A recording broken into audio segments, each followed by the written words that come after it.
सोमवती अमावस्या व्रत कथा की महिमा। एक समय की बात है, एक साहूकार था जिसकी एक बेटी और 7 बेटे थे।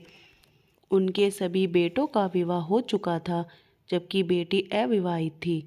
इस बात से साहूकार और उसकी पत्नी बेहद परेशान थे। साहूकार एक साधु का भक्त था, जो अक्सर भिक्षा लेने और उन्हें आशीर्वाद देने के लिए उनके घर आता था। साहूकार की पत्नी ने देखा कि साधु ने उनकी सभी बहुओं को समृद्ध जीवन का आशीर्वाद दिया, लेकिन उन्होंने कभी उनकी बेटी को आशीर्वाद नहीं दिया। इसके बारे में जब उन्होंने साधु से पूछा, तो वे बिना कुछ कहे वहाँ से चले गए। इससे साहूकार की पत्नी का शक और बढ़ गया। जो कुछ भी हो रहा था, उससे चिंतित होकर उन्होंने अपने परिवार के एक पंडित से सलाह ली और अनुरोध किया कि वह उनकी बेटी की कुंडली पढ़ें।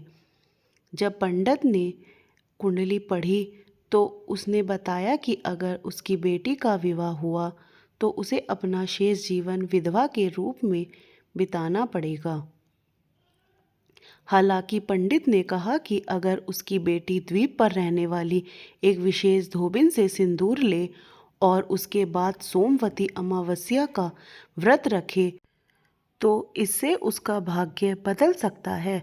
साहूकार की बेटी अपने एक भाई के साथ समुद्र तट की ओर चल पड़ी और समुद्र पार करने के तरीकों की तलाश करने लगी।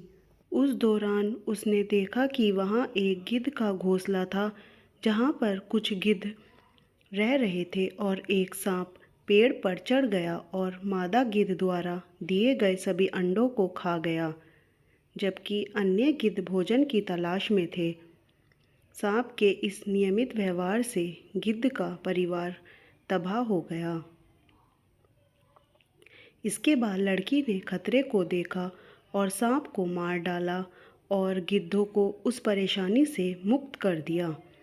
इससे गिद्ध बहुत खुश हुए और समुद्र पार करने और द्वीप पर पहुंचने में उनकी सहायता की।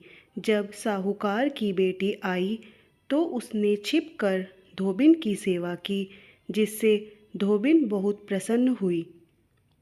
एक बार जब धोबिन को उसके अच्छे काम के बारे में पता चला तो उसने उसे आशीर्वाद दिया, साथ ही अपने हाथों से सिंदूर देकर उसकी खुशहाली की कामना की और भविष्य में उसके सुखमय और समृद्ध विवाह का आश्वासन दिया। इसके बाद साहूकार की बेटी ने सोमवती अमावस्या का व्रत किया और विवाह करके सुखी जीवन व्यतीत किया।